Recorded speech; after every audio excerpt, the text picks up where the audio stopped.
Hey, this is Sandra Murphy from Vermont Family Forests. We're really excited to be heading out in the woods today for part 2 of our Eating the Forest series with herbalist Ali Zimmer. Hello, this is Ali from VFF and our second virtual wildflower walk. Although we're generally staying at home, that doesn't mean you have to stay inside, and it is another beautiful spring day. Just remember to play it safe and keep adequate space amongst other people. And if you feel like you need it, put on a mask. Let's go for a walk.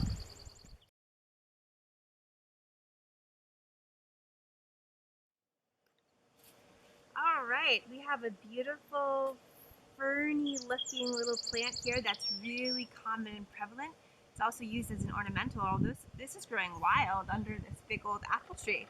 This is Achillea millefolium, or yarrow.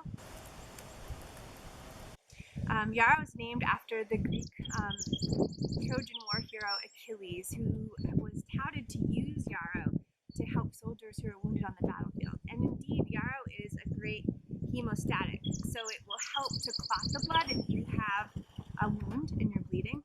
We call it a spit poultice in herbalism, where you can just crush it up if you have, say, a cut or something on you, and put a little moisture on it, aka spit, and put it into that wound. As long as it's a clean and free of debris looking piece of plant. Yarrow tops, which tend to be white, also can be used in herbalism to help with colds and flu, fever.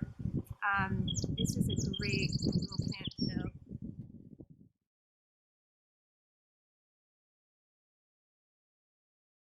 So this plant you'll definitely want gloves on to pick. Nettle is considered a bane by so many people because of the formic acid in it. Will sting you and will hurt quite a bit if you touch it. However, nettle is such an amazing food and vital in energy.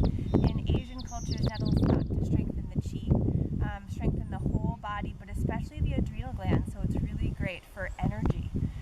Once nettle is dried or cooked, which you can cook it like spinach, so it can go in omelets or frittatas or quiches or anything you would put spinach in, it loses its formic acid, and it's quite safe to touch with gloves on. So we're going to harvest a little nettle today that I will use in dinner later tonight, and with gloves on, it's completely fine. Another use that I love of nettle, which will grow, stinging nettle will grow pretty tall and will start to flower, and the flowers are kind of green. They're not very showy. I like to pick it before it flowers, and then I will hang it and dry it, and then once it's dried again I can touch it without gloves on, and I'll blend it with maybe red raspberry leaf or peppermint, and it makes a really lovely tea, which is another way to get in that nutritional value. One folkloric use of nettle, which I find really interesting too, is lots of herbals talk about using nettle on arthritic joints, like say your knee, and letting it sting you, and that once that pain subsides, it actually helps with the deeper underlying arthritis pain.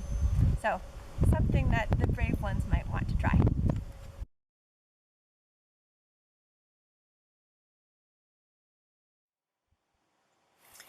Here we have wintercress, also known as yellow rocket. This is a non-native invasive plant, but in the spring is quite edible.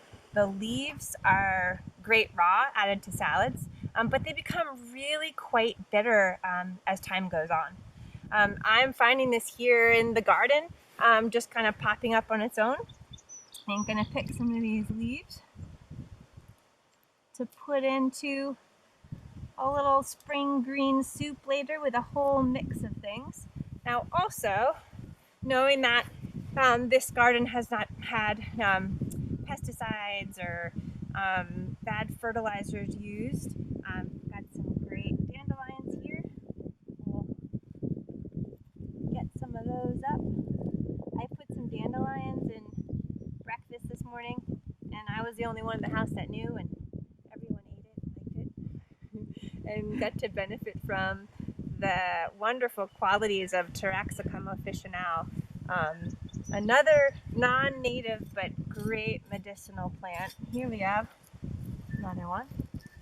So even though the garden has a long ways to go. Already harvesting.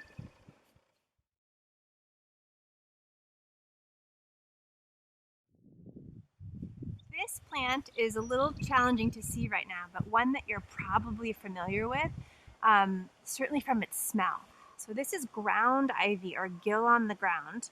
It's a really common plant or weed around garden beds, on yards, and the musky smell is really common. In fact, I had someone say the other day, "Oh, I don't like that plant, it smells so bad." But ground ivy is a great plant to know. Once it gets along a little bit more than it is right now, it will have these little purple flowers that are really edible and a great little addition to salads, or if you want to decorate cakes or something like that. But a little bit of the gill on the ground leaves are very edible. They're used more as an accent because too much doesn't taste great, but a little bit just blends in with the salad raw. However, what's good to know about gill on the ground is it's really good at helping rid the body of heavy metals, especially lead.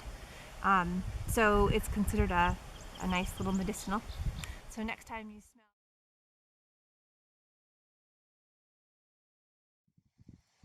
So we have a nice patch of daylilies coming up here, and daylilies are really common, that orange, not yellow, flower that lasts for one day, which is why they're called daylilies. Daylilies are a wonderful nibble and food. They are really mild in taste, the whole plant, and shoots like this are delicious raw. But I'd like to add them to salads or soups or stir fries. Once they grow into flowering form, the flowers the day before, the day of flowering, and the day after are also very edible. The wind picked up and drowned Ali's voice here, but her point was an important one that I wanted to repeat, which is that the vibrational quality of wild foods, as well as the fact that they're packed full of micronutrients, is a pretty different experience for our guts from the processed foods that we eat. So a little bit goes a long way in terms of wild food. If you overdo it at first, your gut may let you know that by evacuating rather quickly. So, best to go slow, although not to be afraid of it.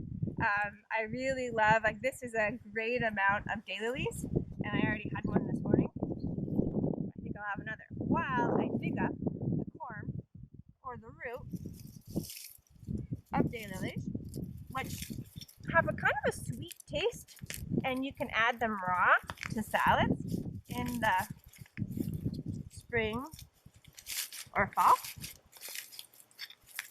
Let's see what we got here. There we go. So this form's seen better days, but this one, there we go. You clean that up and put that in a salad, and it has kind of an earthy, sweet taste to it, and it's a nice crunch too.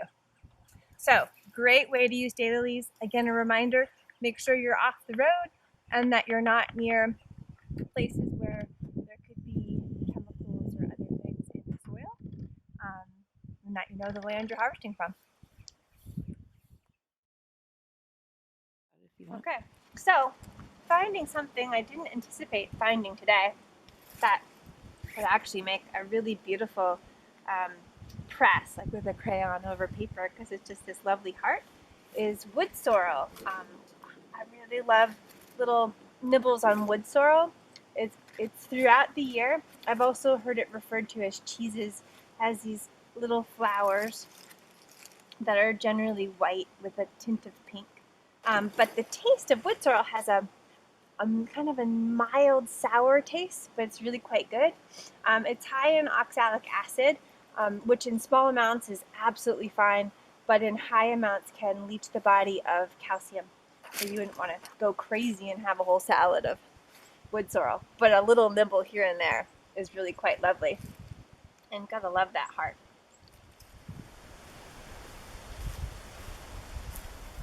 The other day I was asked if you could transplant ramps. It is generally extremely difficult to transplant any wild plant, but I have been successful with ramps.